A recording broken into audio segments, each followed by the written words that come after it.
자, 그것은 뭘 의미하느냐 하면 이번에 사제들의 문제 제기가 저항이라고 하는 것도 후퇴를 모르는 사제들의 결단이라고 저는 봅니다.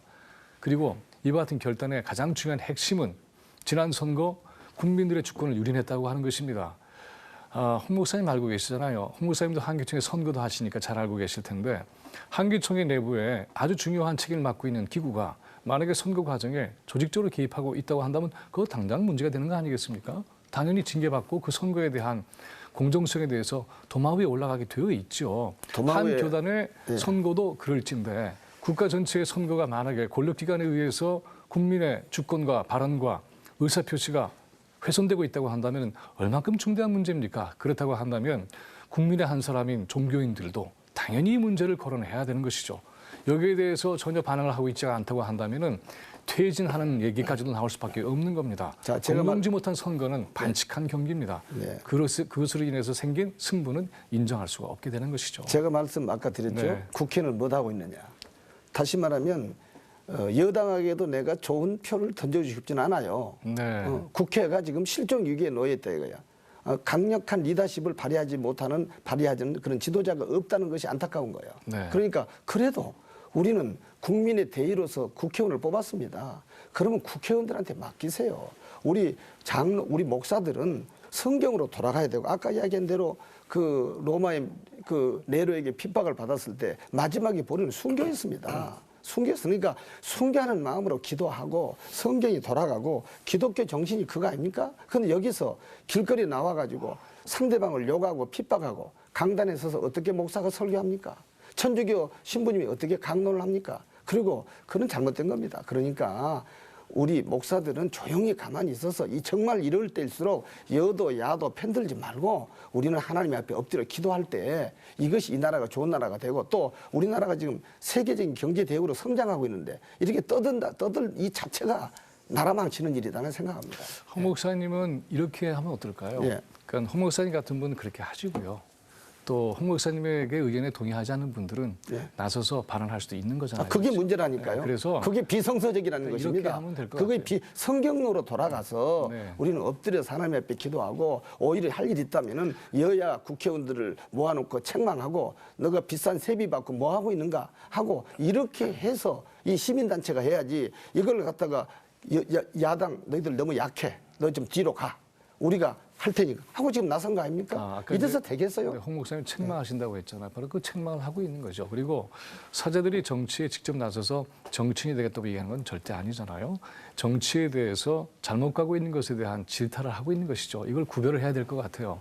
홍 목사님도 이렇게 한국 정치가 잘못되면 당연히 질타하실 거예요. 지금 말씀하시는 열정이나 의지를 보면 분명히 그렇게 하실 거로 저는 봐요.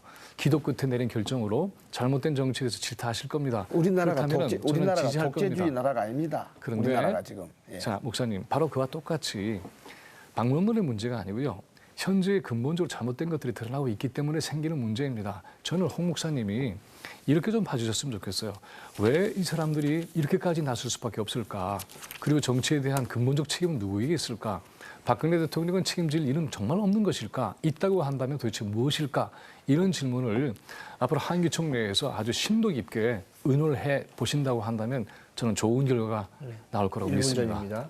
제가 아는 박근혜 대통령에 대해서 말씀드리면 겸손한 분이고 마음의 말에 귀를 가장 많이 기울이는 그런 성격이고 스타일입니다. 그러나 말을 많이 하지 아니하는 침묵을 지키는 분이죠. 이것을 언론에서 보면 계속 말 안 한다고 말해 공격하더라고요. 그런데 그렇지 않고 이것은 어떻게 저번에 그랬잖아요. 국회 시정연설에도 여야가 합의해 오면 모든 것을 하겠다.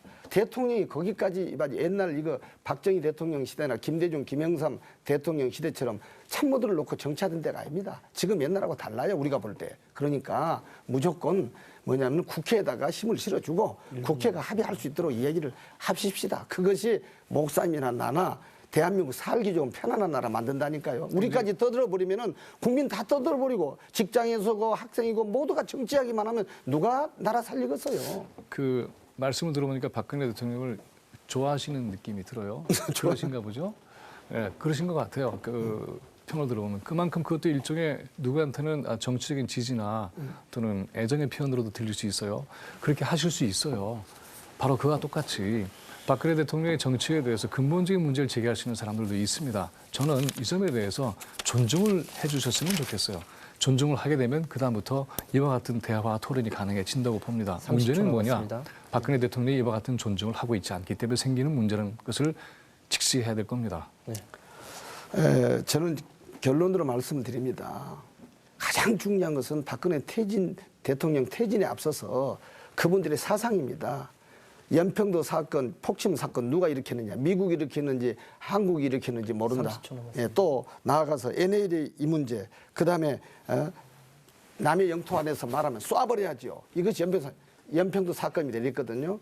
이거 고쳐져야 대한민국 삽니다. 박정진 신부님의 그 발언에 대해서는 저도 굉장히 아쉬움이 많습니다. 그런데 홍 목사님에게 거듭 말씀드리고 싶은 것은 그 강론과 그리고 정의구현 사제단의 행동은 그 본질은 홍 목사님이 이미 알고 계셨듯이 지난 대선과 현재 민주주의의 위기에 대한 것입니다. 이 민주주의의 그렇죠. 위기가 강화될 때에는 국민들이 굉장히 어려워질 겁니다. 민생도 바로 민주주의의 성통이 있어야만 무엇을 위해서 필요한 정치가 경제가 나올 것인가 확인이 될 겁니다. 아무리 위기라고 할 말이 있고 안 할 말이 있고 지도자는 걸러서야 되거든요. 그런데 북한을 이롭게 하는 말은 이것은 우리의 적입니다. 북한에만 적이 있는 것이 아니라 남쪽에 적이 있어요. 그러니까 앞으로 제발 북한을 이롭게 하는 말은 안 하고 민주주의 정치에 참여하면 좋겠다. 이 말씀만 드립니다. 고맙습니다. 이번에도 또 두 분께서 정확히 시간을 맞춰주셨습니다. 이제 마지막 1분, 이제까지 못하신 말씀 하셔야 돼요. 그래서 1분이 짧은 것 같지만 사실은 굉장히 긴 시간입니다. 그래서 1분 동안 말씀하시는 시간을 드리도록 하겠습니다. 먼저 김민욱 목사님부터 1분 스피치 정리해 주시겠습니다. 홍 목사님이 지금 얘기를 쭉 하신 것처럼 민주정치에 위기나 문제가 있다면 그것을 집중적으로 얘기해달라. 동의합니다. 그래서 그렇게 해 나갈 겁니다. 저도 그렇게 할 거고요. 그리고 종북적인 그러한 느낌을 주는 언사도 신중하게 해야 되겠죠. 그러나 이 모든 것을 종북몰이로 하는 것은 대단히 위험한 것도 한번 같이 생각을 해 주셨으면 좋겠어요. 뿐만이 아니라 남북의 대치 과정이라고 하는 것은 군사적 대결만으로 해결되지 않습니다. 우리는 평화와 생명을 사랑하는 사람들 아니겠습니까? 그렇다면 더 이상 젊은이들의 목숨이 희생당하지 않는 그와 같은 정책, 전입니다. 그와 같은 체제를 만들어야 할 겁니다. 그렇게 되기 위해서는 남과 북이 지속적인 대화를 해야 되겠죠. 적을 모는 방식으로는 결판은 전쟁밖에 없습니다.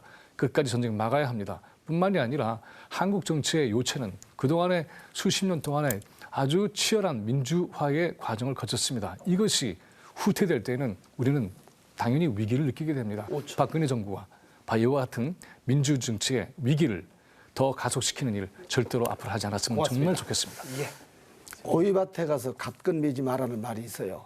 의심받을 만한 말이나 행동을 해서는 안 된다는 거죠. 그런데 이분들은 처음부터도 시작이 적을 이롭게 하고 그리고 우리 남쪽을 대한민국을 불리하게 하는 발언부터 시작을 했습니다. 그리고 북한이 가장 좋아하는 발언을 되새기면서 국민을 현혹했습니다.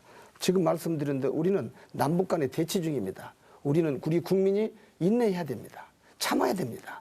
그리고 우리가 소가리 같은 일이 있더라도 참고 견딜 수 만한 이런 성숙함도 보여줘야 됩니다. 그런데 우리 성직자들까지 떠들어버리면 대한민국에는 양심이 설 자리가 없습니다. 지금 기도해야 됩니다. 나라가 어려울수록 기도하고 대통령 안위를 위해서 걱정하고 기도해주고 그리고 여당과 야당에다가 질책을 해서 해라고 이것은 좋습니다. 그러나 길거리에 나가서 성직자가 떠들면서 하다 보면 전 국민은 그러면 데모하는데 앞장서야 돼요. 지금 데모하는 사람들의 그 요구 조건이 그거 아닙니까? 전 국민 다 나와라. 지금 이 뜻이거든요. 앞으로 꼭 우리가 깨끗한 정치를 좀 해줬으면 좋겠다는 생각이 듭니다.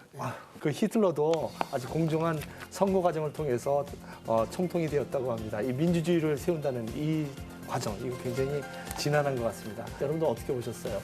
이 방송을 개신교뿐만 아니라 천주교와 불교 신자분들도 보는 것을 알고 있습니다. 이 문제에 대해서 여러분들 같이 기도하시고 또 여러분들이 의견을 나눠주시면 고맙겠습니다.